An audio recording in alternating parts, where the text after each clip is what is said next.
these are some exercises to try when you are stuck in fight or flight response. Something to keep in mind is that your body and your brain are constantly communicating. And so if your brain is having racing thoughts, then your body is going to match those thoughts, vice versa. If your body is activated, so having heart palpitations or sweaty palms, then it's likely that your thoughts are also going to be racing or going to have specific thoughts that are in connection to that body sensation or those body sensations. So a way for you to move through or be with that fight or flight state is breath. And breath is going to be so important and something that's one, super accessible, and has the most science behind its effectiveness to help regulate your body and your nervous system. So the first breath that I teach all clients is the diaphragmatic breath. So this is the belly breath.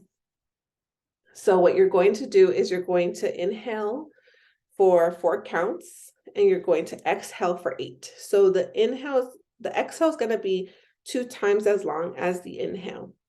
And as you're inhaling, you are going to be expanding your belly. So you're going to be so breathing in almost like you're inflating a balloon. So, and then when you breathe out, you're going to allow the belly to contract back in.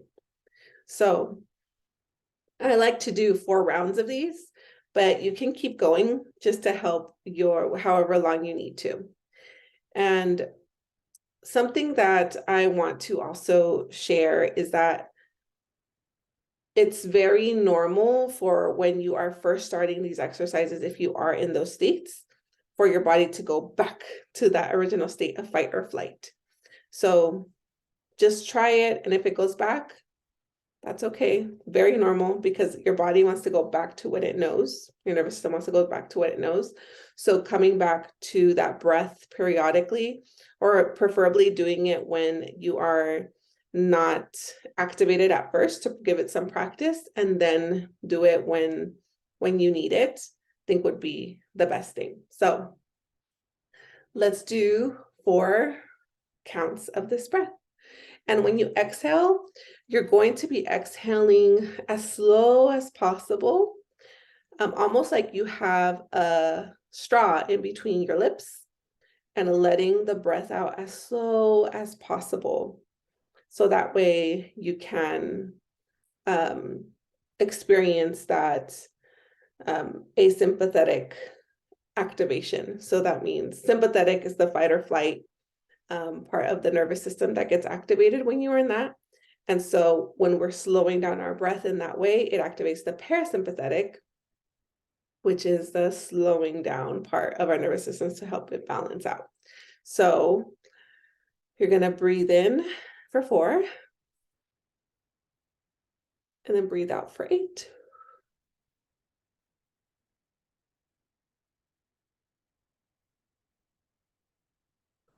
And you can breathe in as deep as you want. You don't have to go fully that breath until like you can't breathe in anymore. And when you exhale, you're going to try to exhale as much as possible.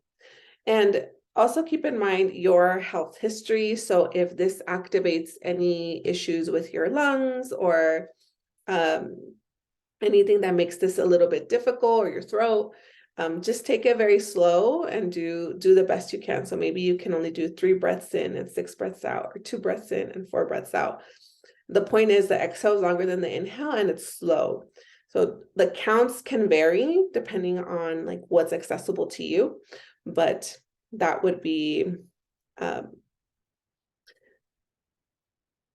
so go with whatever feels good for you. So let's go to the second. And this time I'm going to count. So I'm going to guide you through it. So you're going to inhale for 4, 1, 2, 3, 4, and then exhale for 8, 1, 2, 3, 4, 5, 6, 7, 8. So you're going to inhale for 4, 1, 2, 3, 4. And you're going to exhale for 8. 1, 2, 3, 4, 5, 6, 7, 8. Last one. You're going to inhale for 4. 1, 2, 3, 4, and exhale for 8. 1, 2, 3, 4, 5, 6, 7, 8. So something that you can do just to gauge like how effective these exercises are at the beginning of the exercise, if you're feeling that fight or flight, rate it like on a scale from 0 to 10, how intense is it? And then after you do the exercise, how intense is it from a 0 to 10? And that's going to give you an idea of like, oh, these are the exercises that are the most effective for me, that get me, to calm down the quickest, or just that really connect with my body. Because something that was shared by Jessica McGuire, she runs the nervous system school. She talked about how our nervous systems are like fingerprints. So something that might help and feel very good to one person can feel super uncomfortable and even triggering for another. So even the exercises that I do, they are not set in stone. They're not the perfect ones. Your body's going to let you know which ones we're going to keep and which ones like we're going to toss. But I would encourage you to try it out multiple times instead of just trying it once and feeling uncomfortable and then not doing it again. So that's our first exercise.